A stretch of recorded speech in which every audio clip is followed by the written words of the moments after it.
FN 545, carry the future. Let me take off my jacket here and say thank you guys for coming and checking out another video on the channel. Yeah, I know, that was weird. Hey, what the hell's he doing? Shh, don't worry. Move you back just a little bit. Yeah, that's professionalism in action. Today I'm taking a look at a gun that I've actually had for about a week because, well, gosh darn it, I just haven't gotten around to doing it. If you guys are new to the channel, thanks for checking it out. Really appreciate it. We're going to be taking a look today at a new gun from FN that was introduced just recently. This is the FN 545 Tactical. It comes in a cardboard box with a bag inside of it, typical FN style. Move the box out of the way. And inside here we have, spare mag that goes flying because it weighs about 7/10 of an ounce. We have this guy here, which is your additional backstrap, which we will look at in a second. Inside here, you've got your manuals and your Gunolak and all the stuff you need to be prepared for the range or in your car or etc. etc. Comes with one 15-round magazine, and an 18-rounder. Yeah, that's a +3 right there, baby. 18 rounds of 45 ACP in that guy. For those of you that are unfamiliar with the FN lineup, this is a striker-fired 45 ACP that is kind of positioned to overtake the FNX Tactical because the FNX Tactical is an old design that had been around for a super long time. This is basically a scaled-up FN 509.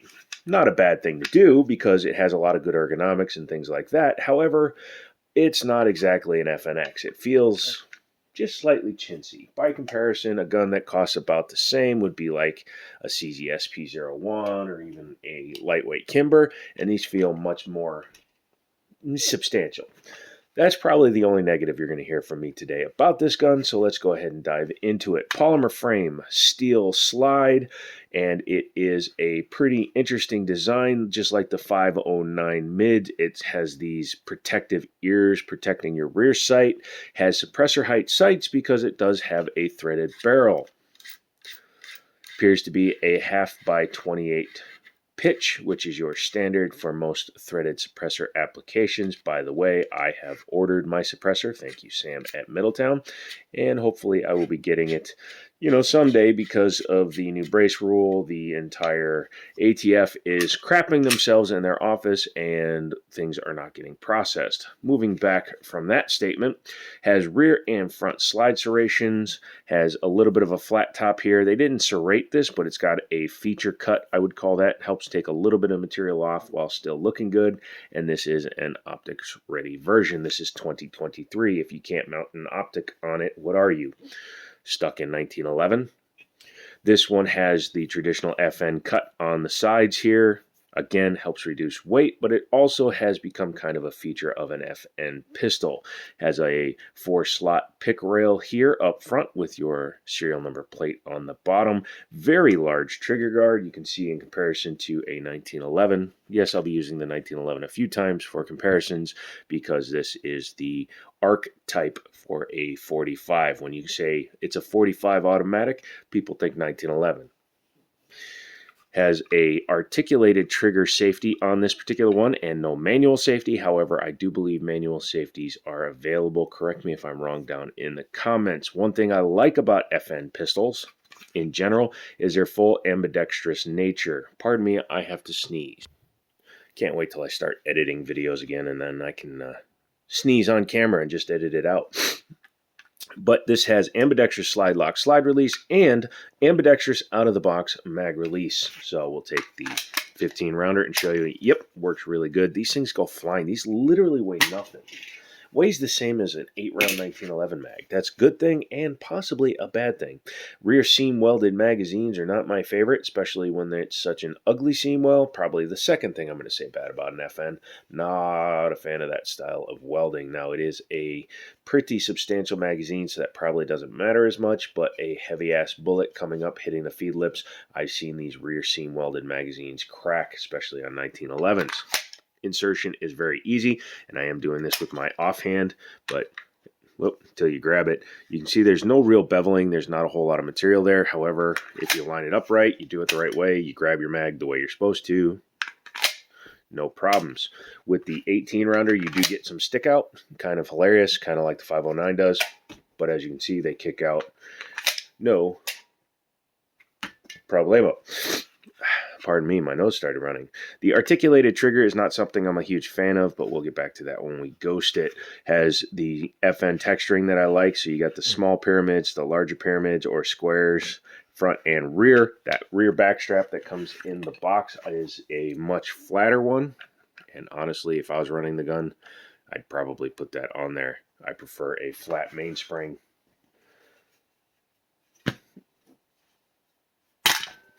Anywho, back to it. I like that they added the thumb texturing up here. I really like that on guns. I don't know why more guns don't do it. So many manufacturers will put all the texturing right here and they don't give a crap about this. However, on some guns, you want to have a good spot for your thumb so that your thumb automatically wants to go there. It's like when you have go pedals or gas pedals on your gun. It makes it easier to place your hands accurately. Front and rear slide serrations are easy to manipulate. You can easily press check, no problemos. Has night sights on this particular one, and again, they are suppressor height, which does give it the super high bunny ears or Doberman ears back here. Looks a little bit weird and out of place when you compare it to, you know, like a CZ75 with a set of night sights, or even these low snag or no snag rear sights on my Kimber, which honestly I'm not a fan of. I prefer an LPA, but that's getting off topic. Let's talk about the trigger feel. Single action only, which I think I forgot to mention right up front, but as you can see, once you pull the trigger, trigger is dead. No double strike capabilities on this gun. However, the trigger feels really nice. Short travel for a striker fired gun. Sometimes they have really long travels on them. You see there is, once you grab the trigger safety and articulate it down. However, people may hate this, but this style of trigger will work in more adverse conditions than the straight trigger blade safety. But yeah, once you get this slop out of it, comes to the wall and breaks. Very nice. Reset. Pretty much where it broke. I can hear it. You really don't feel it. Yeah. Overall, the plastics on this one, they feel fine, but they almost feel a little bit meh, in my opinion. I think they could have done a little bit more work. You can see how thin it is. You can see how much flex there is in the frame. I think that contributes to a little bit of the flimsiness feeling. I don't really own many polymer guns. I guess we can use my custom Glock one. But even up here, you can see how thick the polymers are. Oh, by the way, I got it all done, and then I damaged the mag release. So, anywho. Back to this gun. I think they should have invested a little bit more. Even sitting here, you can see it just has kind of a natural curve to it. So maybe invest in a little bit more thicker plastic, please, Mr. FN. Again, I think it was done to save weight. I like how they kind of radiused this curve. When you have a gun that's large like this, it's nice to be able to get your finger into the trigger guard very easily. And again, being fully ambidextrous with slide lock, slide release, that actually works, which is important. I've seen some guns where you can't hit that to save your life on the offside. I really do like that. Overall pointability of the gun, very easy, and the high-vis front sight with the blacked out rear is my preferred sight picture. Look how easy that is right there.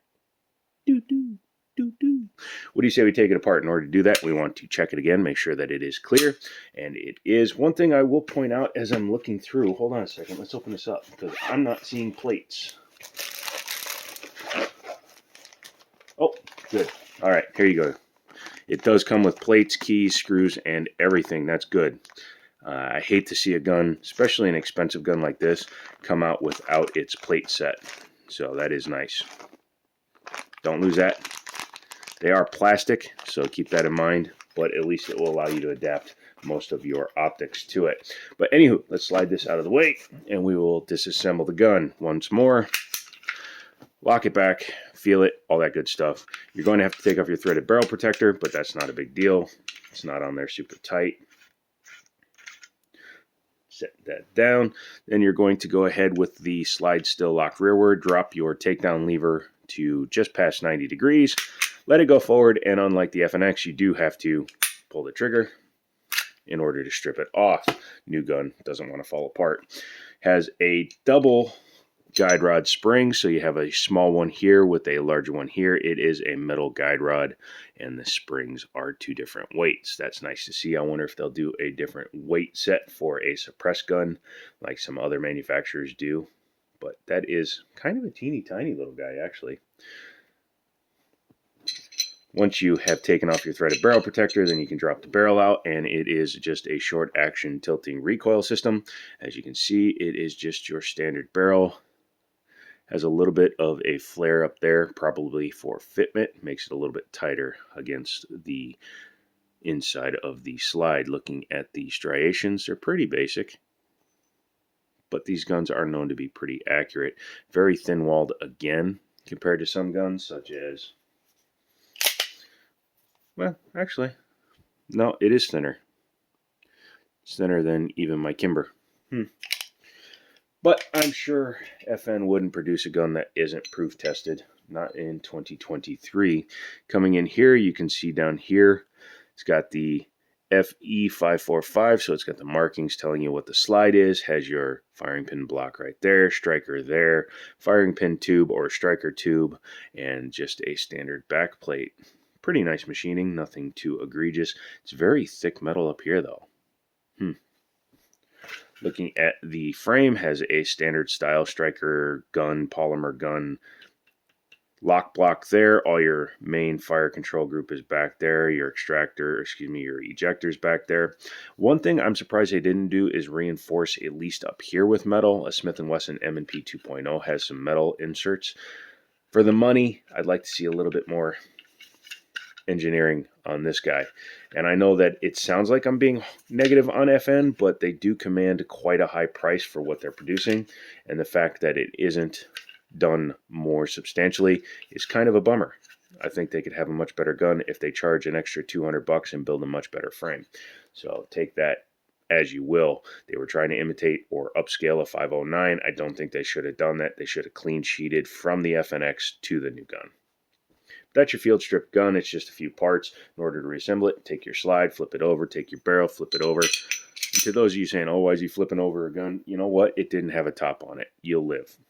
Take your spring, put it back in. Not a lot of tension there. That's fine. Make sure the spring is horizontal. In order to get it to go back together. Once you've done that, make sure you clear your ejector. Oh, sorry. While I was screwing with it, the lock block thing came down, so we will do that, do that, do that, do that. Bring it all the way back, lock it open, and put your threaded barrel protector back on.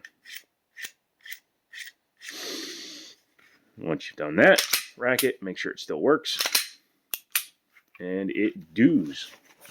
So, what do I think of the FN545? Well, is it a worthy successor to a FNX Tactical? I don't think so. I think it's a good upgrade to the 509, giving you an extra caliber to choose from. But in my opinion, I think it's a little bit too cheap for the price that they're trying to get for it. As for price, I believe it is somewhere in the area of $900 to $1,000.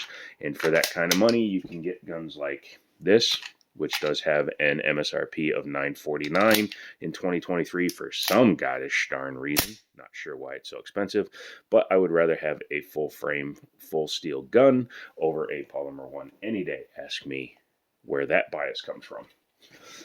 Should you buy one of these? Well, if you're an F fanatic, you may want to buy it just to have it in your collection. If you are somebody looking for a higher capacity, I don't say high capacity because this is just a capacity. Higher compared to what? You fill it and it's at capacity. But if you want a higher capacity firearm in 45 ACP that is lightweight, you may want to look at it. But otherwise, there are much better options, such as a Glock 21. Yeah, I know. I'm suggesting a Glock over an FN. Go weird. The M&P 2.0 and 45, and I'm sure there's more than one. But I think the gun has a place if you are a fanatic. I don't think it has a place if you are just a normal, sane gun enthusiast. Like, I was thinking about buying it just because it's a new gun, but I don't think I'm going to. Is this bugging you yet that he keeps inserting the mag? I don't know how many of you even stay this long. If you stayed this long, put triple berry cream in the comments. Let me know that you watched the whole thing. So come back for another video. This is Joe. This has been The Jiminy Show. Don't forget to get subscribed. And as always, I'll talk to you later.